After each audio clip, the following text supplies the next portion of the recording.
नवरात्र उत्सवाच्या पार्श्वभूमीवर सातारा शहरामध्ये कायदा व सुव्यवस्था अबाधित राहावी, तसेच आपत्कालीन परिस्थिती उद्भवल्यास त्यावर कसे नियंत्रण मिळवता येईल या पार्श्वभूमीवर शाहूपुरी पोलीस ठाणे व दंगा काबू नियंत्रण पथकाच्या वतीने आज राजवाडा बस स्थानक परिसरामध्ये मॉक ड्रिल घेण्यात आले।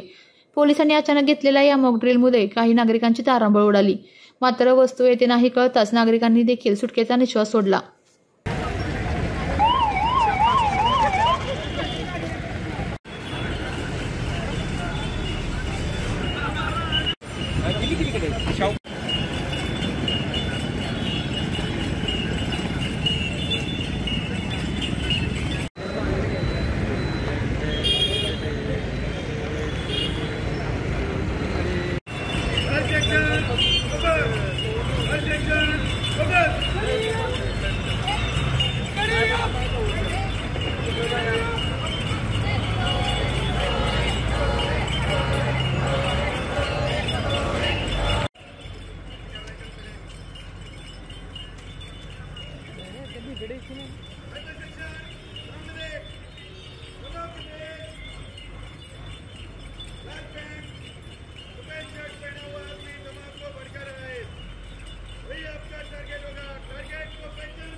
एक लॉन्ग सेल भर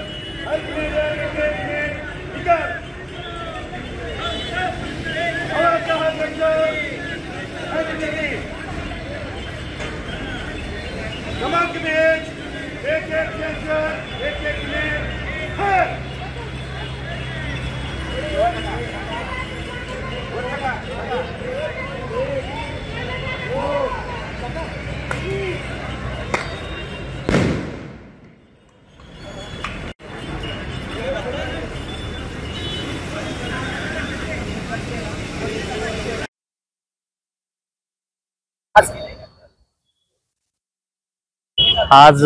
राजवाडा या ठिकाणी बस स्टँडच्या परिसरामध्ये आगामी 22 तारखेपासून सुरू होणाऱ्या नवरात्र उत्सवाच्या पार्श्वभूमीवर पोलीस विभागातर्फे सातारा शहर पोलीस विभागातर्फे या ठिकाणी दंगा काबू योजना आणि रंगीत तालीम घेण्यात आली। आमच्या जी काही तयारी आहे कुठल्याही कायदेसुव्यवस्थेचा प्रश्न हाताळण्याकामी त्याच्या तयारीचा या ठिकाणी आढावा घेण्यात आला आणि हा एक रुटीन प्रोसिजरचा भाग आहे। आणि या ठिकाणी आता आम्ही शहरातील काही महत्त्वाचे जे काही मिरवणूक मार्ग आहेत नवरात्र उत्सवाच्या अनुषंगाने त्या ठिकाणी आता पोलीस दल रूट मार्च घेणार आहे आणि यातून एक जे काही सर्वसामान्य नागरिक आहेत किंवा सातारा शहरातील सुजाण नागरिक कायद्याचे पालन करणारे असे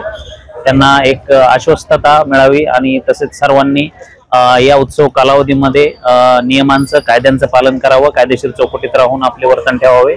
असं आमचं आवाहन आहे। आपल्या तालुक्यातील जिल्ह्यातील बातम्या सर्वप्रथम पाहण्यासाठी आजच सातारा न्यूजला YouTube चॅनलवर सबस्क्राइब करा, लाईक करा, शेअर करा आणि बेल आयकॉन प्रेस करायला विसरू नका।